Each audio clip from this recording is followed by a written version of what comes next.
வணக்க மக்களே, welcome to the ஃபென்சர் show. இன்னைக்கு ஷோவில் நம்ம பார்க்க போகிறது லெனின் அப்படின்ற தெலுங்கு மூவியோட ரிவ்யூ. இந்த படம் ஜி5ல தமிழ் டப்பிங்கோட அவைலபிளாக இருக்குது. அகில் தான் இதில் லீட் கேரக்டர் ப்ளே பண்ணியிருக்காரு. இந்த படம் மாஸ் மசாலா கலந்த ஒரு ரூரல் ரிவெஞ்ச் ட்ராமா. லெனின் அப்படின்ற ஒரு அனாதை பையனை நம்ம ஈஸ்வரி ராவ் தான் வந்து சின்ன வயசுலேருந்து வளர்க்குறாங்க. ஈஸ்வரி ராய்க்கு வசந்த் அப்படின்ற இன்னொரு பையனுமே இருக்கான். அந்த ஊரில் நடக்கக்கூடிய ஒரு ஃபேமஸான ஃபெஸ்டிவல், அதில் முதல் மரியாதை அப்படின்றது வந்து ஈஸ்வரி ராவோட குடும்பத்துக்கு தான் வந்து எப்போவுமே வந்துட்டுருக்கு. அதை எப்படியாவது தட்டி பறிக்கணும்னு சொல்லிட்டு அந்த ஊரில் நிறைய பேர் முயற்சி பண்ணிகிட்டு இருக்காங்க. பட்டு அந்த குடும்பத்துக்கு ஒரு விசுவாசமான ஒரு நபராக வந்து நம்ம ஹீரோ எப்போவுமே இருக்கார்.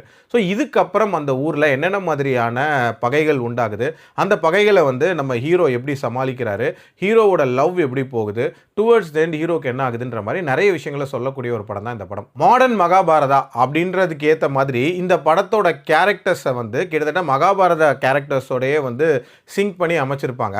அதை நீங்கள் ஃபீல் பண்ணும் போதே இந்த படத்தில் என்ன மாதிரியான ட்விஸ்ட் அண்ட் டர்ன்ஸ் இருக்க போது, யார் நெகட்டிவ் ஷேடில் இருப்பா அப்படின்றது எல்லாத்தையுமே ப்ரெடிக்ட் பண்ணுற மாதிரி தான் இருந்துச்சு.